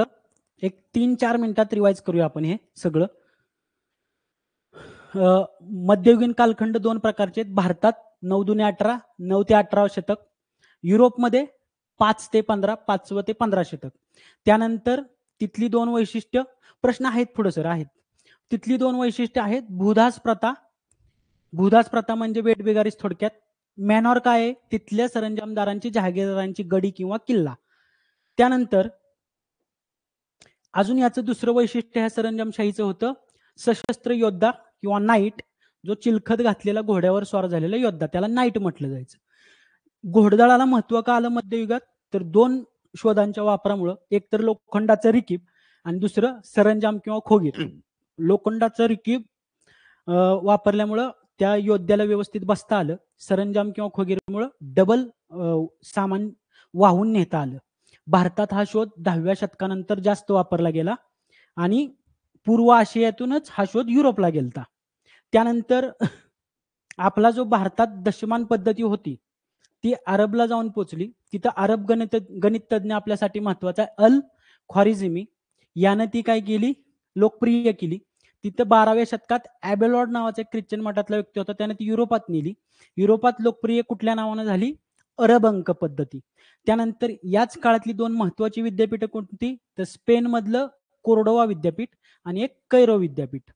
अरेबियन नाईट्स याच काळातल्या हरून अल रशीद यातला नायक आहे या कथात्मतला.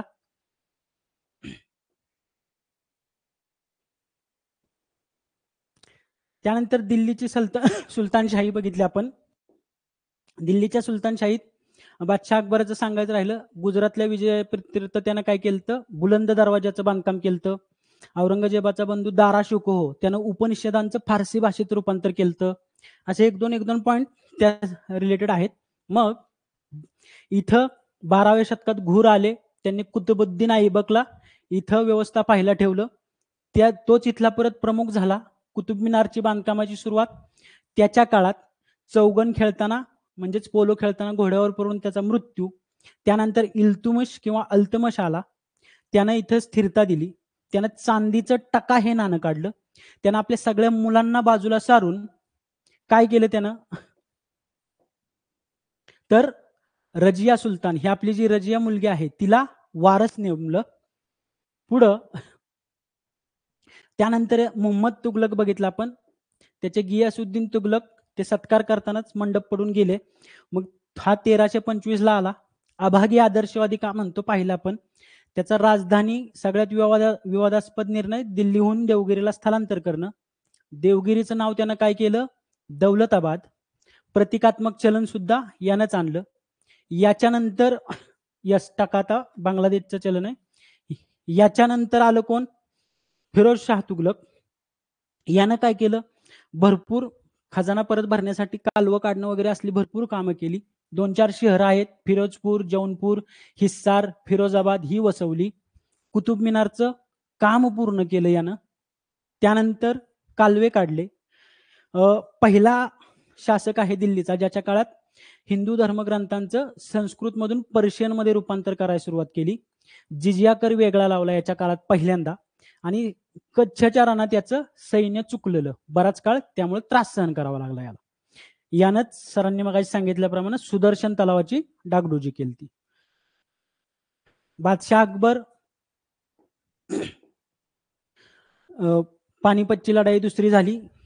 सेनापती हेमू आणि बैराम खान म्हणजे अकबर यांच्यात याचा दीन ई इलाही विश्वधर्म ती संकल्पना, सर्वधर्म समभाव वगैरे. त्यानंतर नवरत्नात महत्वाचे इतिहासकार अबुल फजल, कवी फैजी, संगीतकार सम्राट तानसेन आणि चातुर्य सम्राट बिरबल. पुढं हा ती फिरोजपूर हरियाणा ते बहुतेक, तरी एकदा नेटवर्क चेक करा कारण हिस्सार ते महत्वाचं आहे ना. इबादत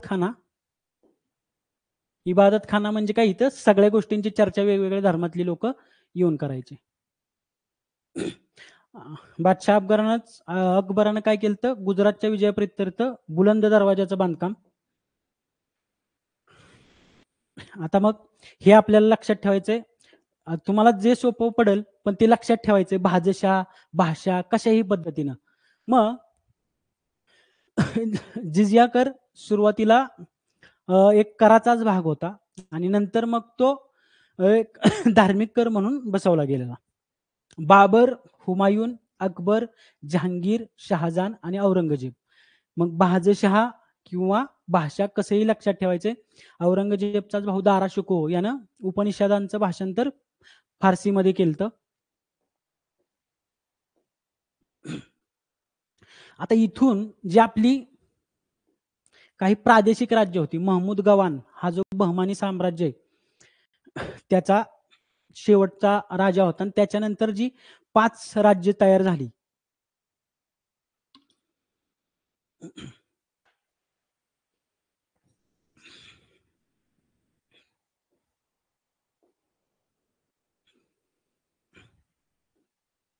तर इथं पण आपल्याला लक्षात काय फक्त पाहिजे, आता याच्यावर शक्यतो क्वेश्चन नाही, पण ही विजापूर काय आहे, अहमदनगर काय आहे, वराड काय आहे, गोळकोंडा काय आणि बिदर काय. विजापूरची कुठली शाही, तर आदिलशाही. मग युसूफ आदिलशाह त्याचा सुलतान संस्थापक. अहमदनगर निजामशाही मलिक अहमद. त्यानंतर दुय्यम नागरिकत्व संरक्षित नागरिकत्व. त्यानंतर वराड इमादशाही. मग फत्तेहुल्ला इमाद शाह. ही नावं माहित नसली चालेल, फक्त हे एक सोपा क्वेश्चन इथं तयार होतो. कारण टीईटीला आपल्याला जर सोपा तयार होत असतील तर जास्त खोलात जात नाहीत. हसन गंगून स्थापन केलं आणि त्याचं जे बहमानी आहे ते ब्राह्मण, त्याचा एक ज्यानं त्याला सांभाळलं तो ब्राह्मण होता, म्हणून त्याच्या सन्मानार्थ त्याने ते बहमानी नाव घेतलेलं. मग विजापूर आदिलशाही, अहमदनगर निजामशाही, वराडची आपल्या इथंच इमादशाही, वराड म्हणजे आपला पूर्व विदर्भ, गोळकोंडा कुतुबशाही आणि बिदरची बरीदशाही. ही आपल्याला लक्षात एवढंच राहिलं पाहिजे, कुठली शाही कुठं, आणि ती लक्षात राहते एकदम सोपं आहे. विजापूर नगर तर माहिती आहे, वराड इमादशाही, बिदरवरनं बरीदशाही कळते, गोळकोंड्याची कुतुबशाही सुद्धा आपल्याला माहित असतं. पुढं आता पानिपतच्या 3 लढाया.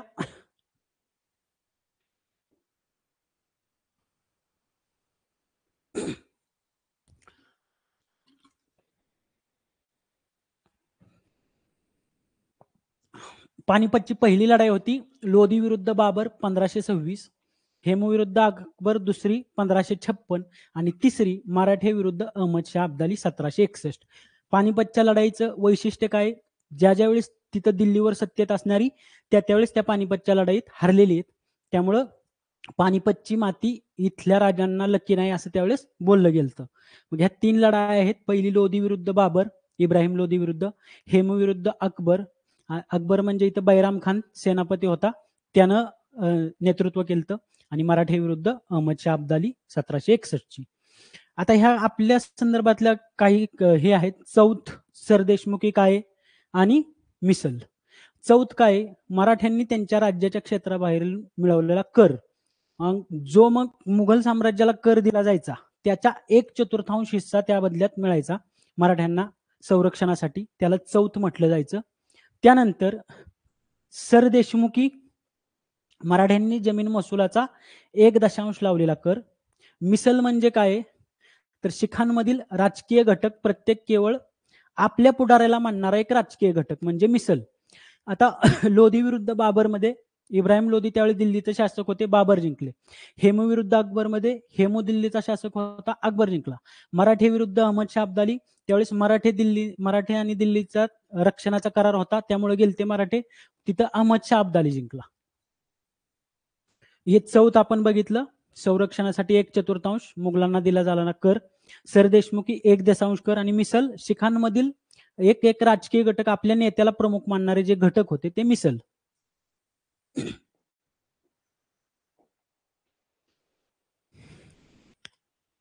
इथंच एक थोडासा छोटा पॉइंट आहे, हा आपल्या स्टेट बोर्ड मध्ये नाहीये पण एनसीआरटीतला आहे.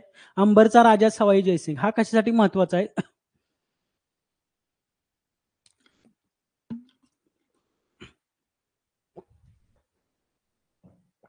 तर हा उत्कृष्ट गणित तज्ञ होता, खगोलशास्त्रज्ञ होता, उत्कृष्ट शहर नियोजक होता आणि यानं काय केलं, वेधशाळा बांधल्या विज्ञानावर आधारित. हिंदू मुस्लिमांच्या पवित्र ज्या घटना आहेत त्यातल्या चुकांची दुरुस्ती करण्यासाठी व्यवस्थित वैज्ञानिक पद्धतीनं वैज्ञानिक पद्धतीनं बाकीच्या गोष्टी पाहण्यासाठी 5 वेधशाळा बांधलेल्या. त्या कुठं कुठं आहेत बघा. दिल्लीला एक आहे, जयपूरला एक आहे, वाराणसी, उज्जैन आणि मथुरा. ह्या 5 आहेत त्या वेधशाळा. हे आपल्या स्टेट बोर्डमध्ये नाही, पण एक जनरली आपल्या नजरेखाली असावं. ह्या वेधशाळा दिल्ली, जयपूर, वाराणसी, उज्जैन, मथुरा. कुणी? अंबरचा राजा सवाई जयसिंग.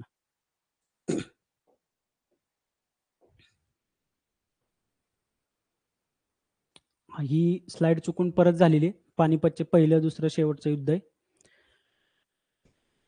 आता क्वेश्चन आहेत काही बघा, मग पुढे जाऊयात. पहिला क्वेश्चन आहे इथं, सर्वांनी आन्सर द्या.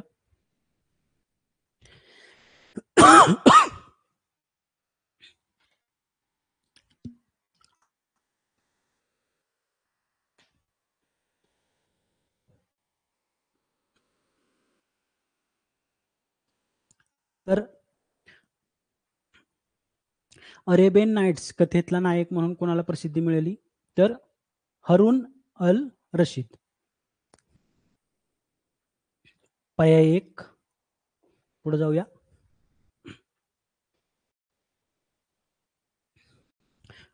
गुजरातमधील विजयाप्रीत्यर्थ अकबराने कशाचे बांधकाम केले?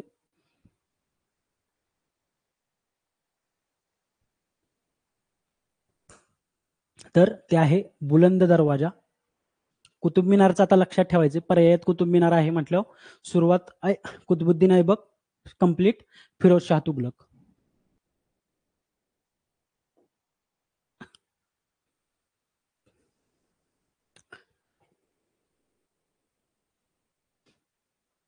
हा एक रिपीट होण्यासारखा प्रश्न आहे. अवंती माळवा मध्य प्रदेश. मग अशमक कुठलं?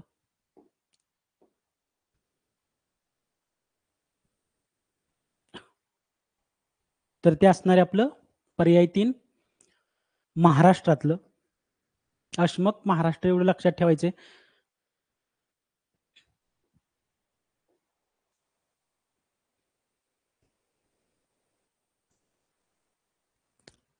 हा आपण डिस्कस नाही केलेला, पण जनरली माहित असतो आपल्याला क्वेश्चन. अफगाणिस्तानातून आलेले पठाण यांना आपण काय म्हणतो?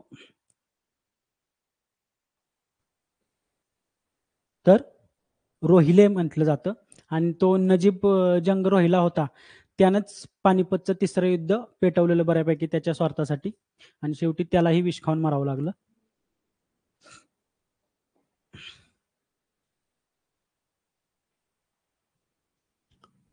अमोघ वर्ष मालखेड पहिला राजेंद्र.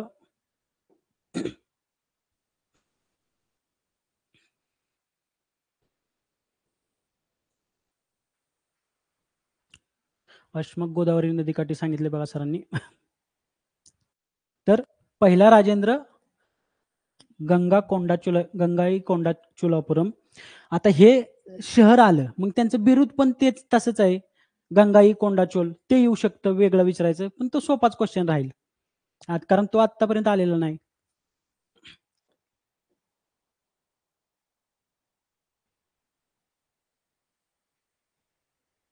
आता हा 2 वेळा प्रश्न आलेला आहे. सोनेरी गरुड पक्षाचं चिन्ह कोणत्या घराण्याचं आहे?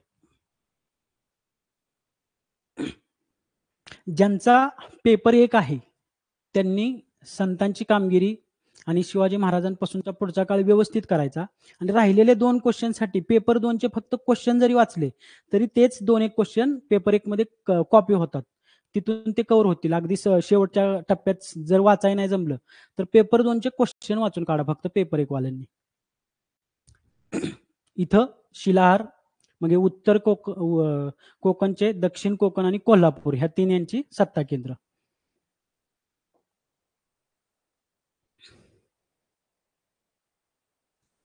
बौद्ध परिषदांच्या जोड्या आहेत या.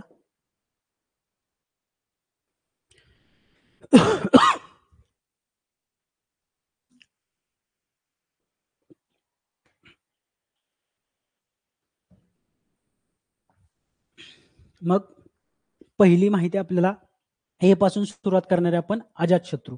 इथं दुसरी दिलीच नाही, दुसरी कालाशोक, मग तिसरी अशोक, आणि चौथं मित्र कनिष्क. हे आपले जोड्या आहेत. पर्याय क्रमांक 2.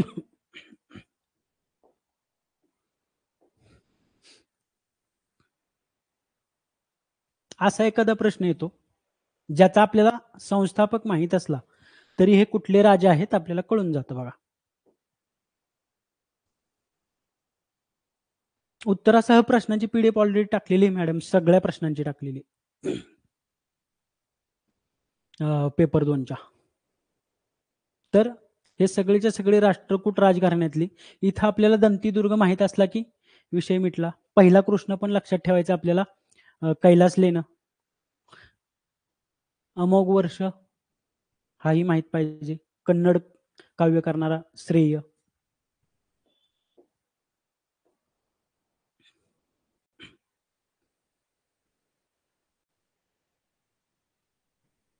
पुढचा प्रश्न. यस, चंद्रोलभ्य पण त्यातला एक महत्वाचा पॉइंट.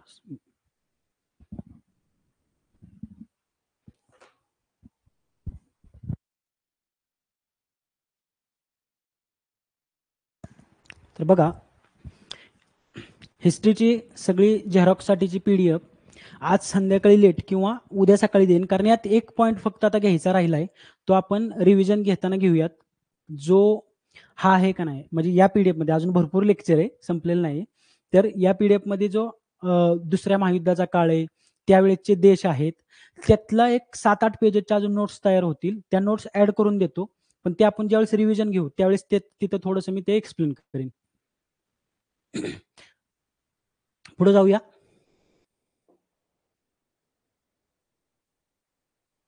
हा ग्रंथांचा आहे बघा. आता प्राचीन कुठली जोडी बरोबर आहे हे ओळखायचे आपल्याला.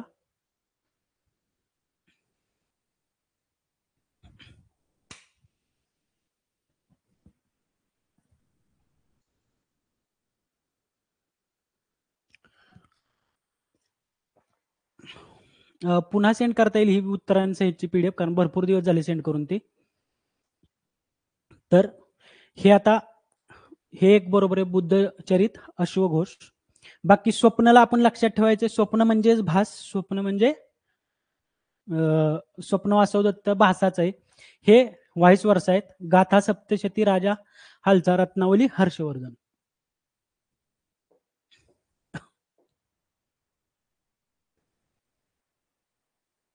हे बघा, अकबर बादशाहवर भरपूर प्रश्न येतात, पण ते जनरल रिडिंग न सुटणारे असतात. मग अकबर बादशाहने निर्माण केलेली दिन ई इलाही नवी व्यवस्था म्हणजे काय. आता परत सोपा विचारायचा असतील तर हे उत्तर देतील आणि ते त्याला काय म्हणतात.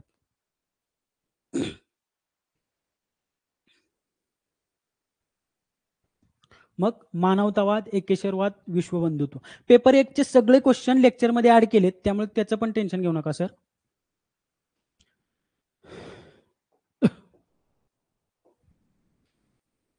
राहिलेले आपले जेवढे काही क्वेश्चन थोडेफार राहिले असतील ते रिव्हिजनला होतीलच. आता इथून पुढचा जो आहे तो पेपर 1 वाल्यांसाठी खूप एकदम सोपा पार्ट आहे आपल्याला, कारण आपल्या ओळखीचा हा पार्ट आहे. ठराविक गोष्टीवर प्रश्न आहेत, पण तो महत्वाचा काय पेपर 1 साठी, कारण 5चे 5 घेण्याचे चान्सेस आहेत. जवळपास प्रत्येक वेळी 4 ते 5 क्वेश्चन संतांची कामगिरीपासून आपल्या महाराजांच्या कार्यकाळापर्यंत आहेत आणि एकदम सोपे आहेत. ठराविक पॉईंट आहेत, तेच तेच रिपीट आहेत कंटिन्युअस. तर हे 4-5 क्वेश्चन पेपर 1 वाल्यांनी व्यवस्थित पाहायचे. इथले 1-2 क्वेश्चन पेपर 2 ला येतात, इथे जास्त येत नाही. मग संतांची कामगिरी, आता इथं आपण स्टेट बोर्डला स्टिक राहिलोय, म्हणजे जास्त काही बाहेरचं घेतलं नाही, कारण तिथेच क्वेश्चन येतात. यश शेरशाह सुरीनं चांदीचा रुपया हे नाणं सुरू केलं. घोड्यांना डाग देण्याची पद्धत वगैरे शेरशाह सुरीची आहे. बघा, महाराष्ट्रात जे संत होऊन गेले त्यात श्री चक्रधर स्वामी, संत नामदेव, संत ज्ञानेश्वर असतील, संत चोखामेळा या संतांपासून ही परंपरा पुढे चालू झाली आणि बाकीच्या संतांनी ही सुरू ठेवली. त्यातलं आपण पहिले बघणार आहोत संत चक्रधर स्वामी. हे कुठले होते, मूळ गुजरात मधील होते. यांनी वैराग्य वृत्ती धारण करून कुठं आले, महाराष्ट्रात आले. भ्रमण करत असतानाच त्यांनी उपदेश केला.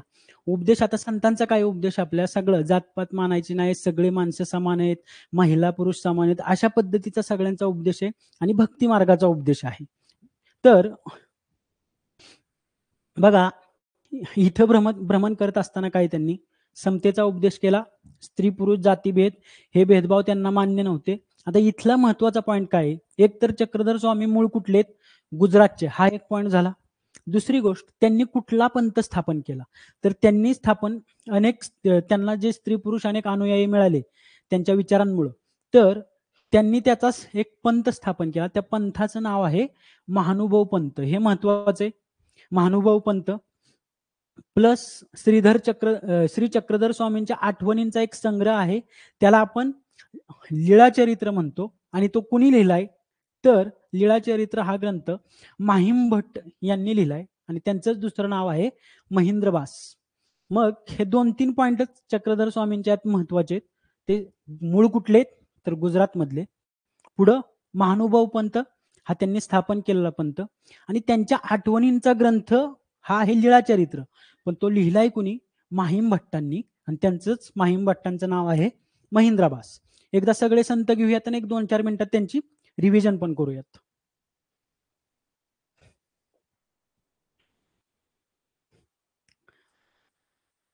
त्यानंतर येतात आपले संत नामदेव. तर संत नामदेव विठ्ठलाचे निस्सीम भक्त होते. संतांची जन्मस्थानं हे एक लक्षात ठेवायचे, कारण त्याच्यावर रिपीट क्वेश्चन आहे. त्याच्या चार्ट पण दिलाय पुढे, एक 4-5 महत्वाचे आहेत ते. संत नामदेव जे आहेत ते आपले विठ्ठलाचे भक्त होते. त्यांचा जन्म कुठं आहे, नरसी, हिंगोली जिल्ह्यातील गाव.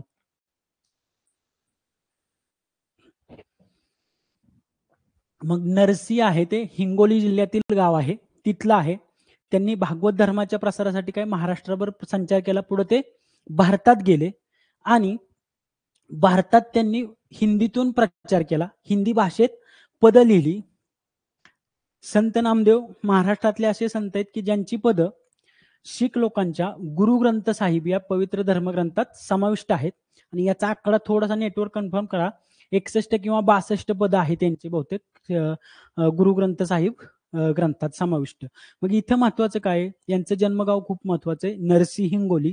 यांनी भारतभर भ्रमण केले. इथं मराठीत, वरती गेल्यानंतर हिंदी भाषेत पद लिहिली, आणि या संत नामदेवांची पद गुरु ग्रंथ साहिब या ग्रंथात समाविष्ट आहेत. धन्यवाद सरजी. 61 पद आहेत. त्यानंतर आपले संत ज्ञानेश्वर येतात.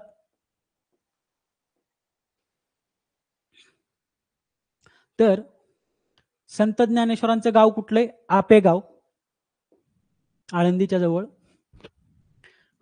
संत निवृत्तीनाथ, संत सोपानदेव हे त्यांचे बंधू. संत मुक्ताबाई या त्यांच्या भगिनी. त्यांच्या वडिलांनी स्वतः संन्यास घेतलेला. काही लोकांना ते मान्य नव्हते, त्यांना वाळीत टाकलेलं. त्यामुळे ज्ञानेश्वर महाराज दुःखी झालते. पण त्यांची बहीण जी आहे मुक्ताबाई, त्यांनी त्यांना उपदेश केला की तुम्ही जगाचे उपदेश करते आहात, तुम्ही असं दुःखी होऊन कसं चालेल. आणि हे प्रश्न केल्यानंतर त्यांनी प्रवचनाला सुरुवात केली. पैठण जवळ आहे का, सॉरी मी पुण्याजवळ म्हणलो का, एकदा फक्त कन्फर्म करून सांगा. पैठणला आहे, ओके. हा, मग आपली समाधी त्यांच्या आळंदीला आहे, बरोबर.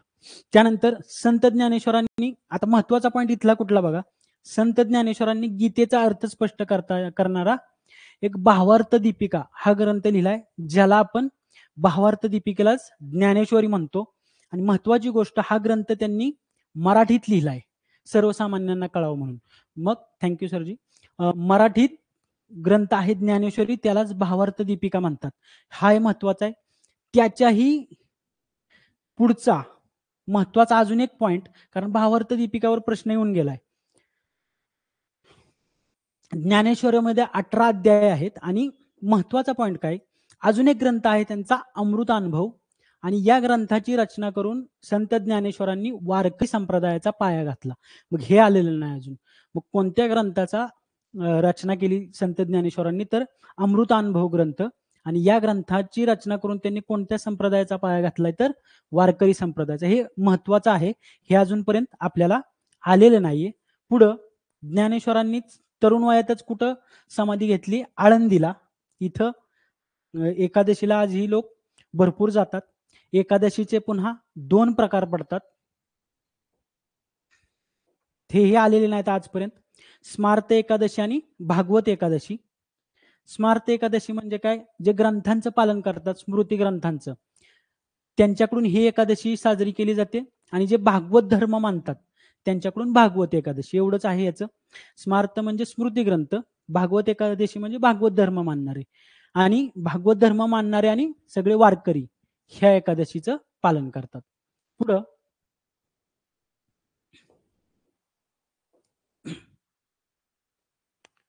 पुढे संत एकनाथांच्या बाबतची काही महत्वाची गोष्टी काय आहेत, तर संत एकनाथांनी कशाद्वारे प्रबोधन केलंय? भारुडे, गवळणी हे रचून प्रबोधन केलंय. त्यांनी मराठी ही संस्कृतपेक्षा कमी नाही असं सांगितलं. परमार्थासाठी प्रपंच सोडण्याची गरज नाही हेही संत एकनाथांनीच सांगितलं. आणि त्यांचे 2 ग्रंथ कुठले आहेत? एकनाथी भागवत आणि भावार्थ रामायण, हे 2 ग्रंथ संत एकनाथांचे आहेत. मग हो, पूर्ण दिवस नाही, जोपर्यंत होत नाही तोपर्यंत आहे. मग बघा, संत एकनाथांची भारुडे, गवळणी आणि एकनाथी भागवत आणि भावार्थ रामायण. एकनाथांनी मराठीचा पुरस्कार केला, ज्ञानेश्वरांनी सुद्धा मराठीचा पुरस्कार केला.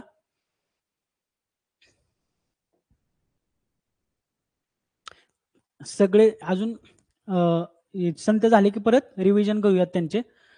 पुढं सरांनी अजून एक सांगितलंय बा, पाटील सरांनी, संत नामदेव यांनी ब्रज भाषेत लिहिलेलं आहे. शिवाजी महाराजांच्या काळात होऊन गेलेले 2 महत्वाचे संत कुठले आहेत? संत तुकाराम आणि संत रामदास. संत तुकाराम कुठले आहेत? देहू गावचे, पुण्याजवळ.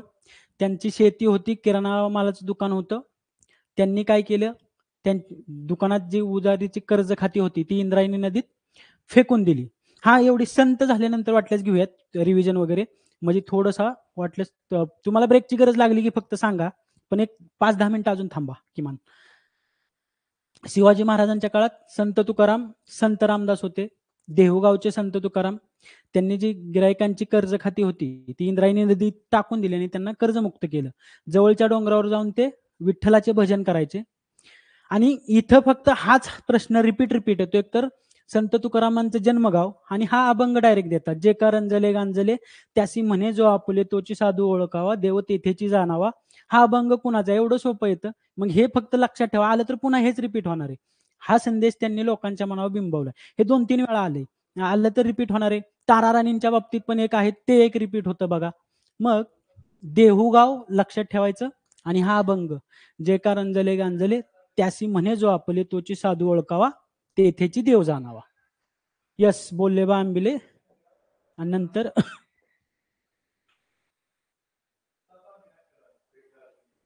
पुढं संत रामदास. संत रामदासांचा जन्म पण महत्वाचा आहे. संतांची जन्म ठिकाणं महत्वाची आहेत. अवघड प्रश्न तोच आहे, जन्म ठिकाणं कुठली, आणि तेही कधी जोड्यात येते, कधी सिंगल प्रश्न येतोय. फिरून फिरून प्रत्येक संतांवर एखादा प्रश्न, एकतर जन्मगाव, एखादा अभंग कोणाचा आहे, एवढंच. मग महाराष्ट्राच्या कडेकपारीत जय जय रघुवीर समर्थ ही जी गर्जना घुमली, या आपल्या संत रामदासांचा जन्म आहे मराठवाड्यात गोदावरी काठी जांब या गावी रामनवमीच्या दिवशी झाला. त्यांचं खरं नाव नारायण असलं तरी सुद्धा ते स्वतःला काय म्हणायचे? रामाचा दास. त्यांनी ग्रंथ कुठला लिहिलाय? दासबोध. यातून त्यांनी लोकांना उपदेश केलाय. त्यांचे मनाचे श्लोक सुद्धा महत्वाचे आहेत. पुढं त्यांनी 11 मारुतीची मंदिरं उभारलेली. तर आपल्या बल उपासनेसाठी त्यांनी ठिकठिकाणी किती हनुमानाची मंदिरं उभारली. ती 11 मारुतीची मंदिरे म्हणतात. सातारा, सांगली, कोल्हापूर त्या भागातली आहेत बघा. आणि हा अभंग आता तुकाराम महाराजांचा 2-4 वेळा तोच अभंग आला. आणि आता हे स्टेट बोर्ड मध्ये वाक्य, सामर्थ्य आहे चळवळीचे जो जो करील तयाचे. मग बदलायचं झालं तर हे वाक्य येईल आता कुणाचं आहे म्हणून. मग सामर्थ्य आहे चळवळीचे जो जो करील तयाचे, हे आपलं संत रामदासांचं. पुढं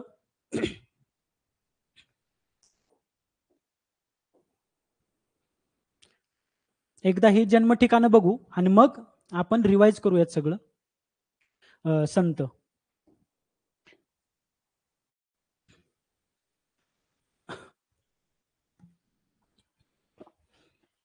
बघा, हे 4 महत्वाचे. ही रिपीट कधी सिंगल येते, कधी जोड्या लावत येते. मग संत नामदेवांचं नरसी, हे पंढरपूर जवळ आहे, मी जे चुकीचं बोललो. संत ज्ञानेश्वरांचं आपेगाव, सॉरी, समाधीस्थळ पंढरपूर आहे, जन्म ठिकाण नरसी. संत ज्ञानेश्वरांचं आपेगाव जन्मस्थळ, आळंदी समाधीस्थळ. संत एकनाथांचं दोन्हीही पैठण, संत तुकारामांचं दोन्हीही देहू. मग हे लक्षात ठेवायचंय. संत नामदेव नरसी, संत ज्ञानेश्वर आपेगाव, संत एकनाथ पैठण, संत तुकाराम देहू. आणि याच्यात नसणारे संत रामदास जांब एक लक्षात ठेवायचे, तेही महत्वाचे. एक 5-6 गोष्टी लक्षात आहेत. पुढं बघा, शिवपूर्वकालीन महाराष्ट्र बघण्याआधी एवढे संतांचे फक्त एक 2 ते 3 मिनिटात रिवाइज करूया आपण पटपट.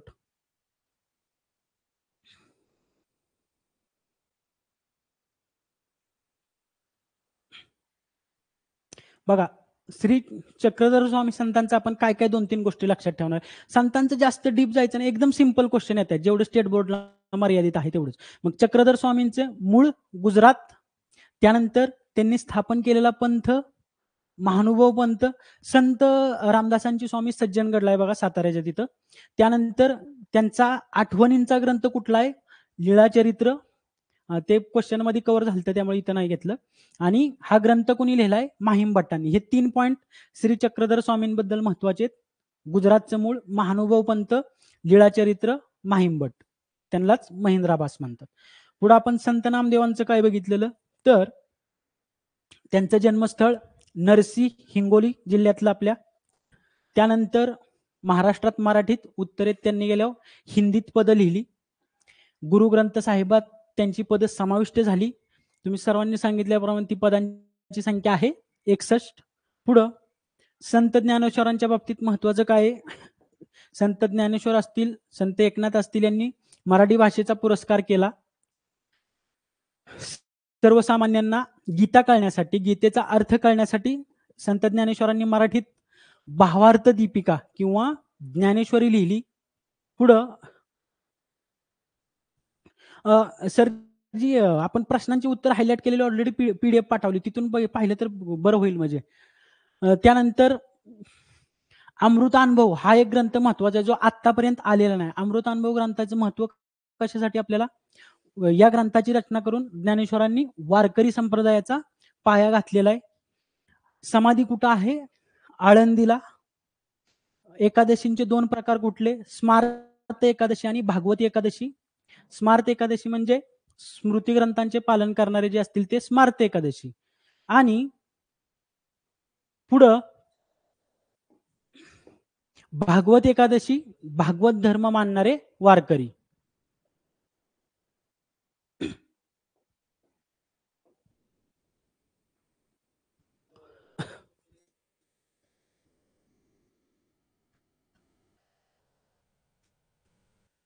पुढं संत एकनाथांची भारुड गवळणी हा त्यांचा प्रबोधनाचा विषय. मराठी भाषेचा त्यांचा पुरस्कार आहे. एकनाथी भागवत आणि भावार्थ रामायण हे यांचे 2 ग्रंथ आहेत.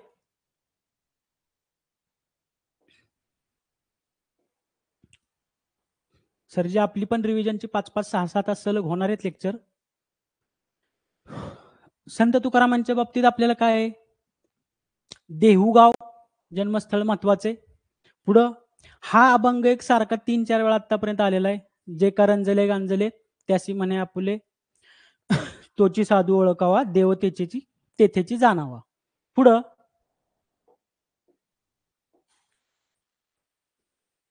संत रामदासांच्या बाबतीत आपल्याला 2-3 गोष्टी कुठल्या लक्षात ठेवायच्यात? त्यांचं जन्मगाव जांब, ग्रंथ त्यांनी लिहिलेला दासबोध, प्लस बल उपासनेसाठी त्यांनी हनुमानाची मंदिरं स्थापन केलीत सातारा, सांगली आणि कोल्हापूर परिसरात. त्याला 11 मारुतीची मंदिरं म्हणतात. त्यानंतर आता संत तुकारामांचा अभंग आला, हे कधीही आलं नाही. सामर्थ्य आहे चळवळीचे, जो जो करील तयाचे. हे आपल्या स्टेट बोर्ड मध्ये आहे, आलं तर हे सुद्धा येईल, हे आपल्याला लक्षात ठेवायचे. संत रामदासांचं आहे.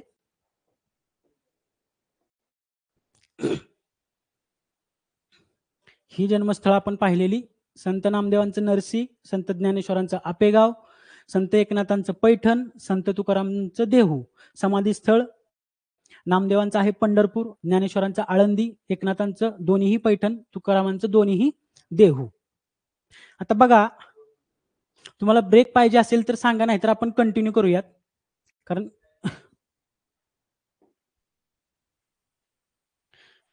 कारण एक पुढं काय शिवपूर्वकालीन हे 1 तासाभराचं आहे आणि त्यानंतर भारताचं चालू होईल आपलं.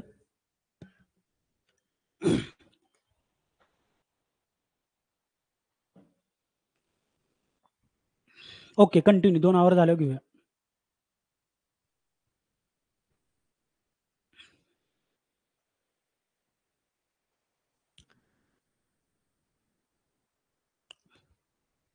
घ्या कंटिन्यू. हे एकदा केलं तर 1 तासभर तरी थांबावं लागेल फक्त.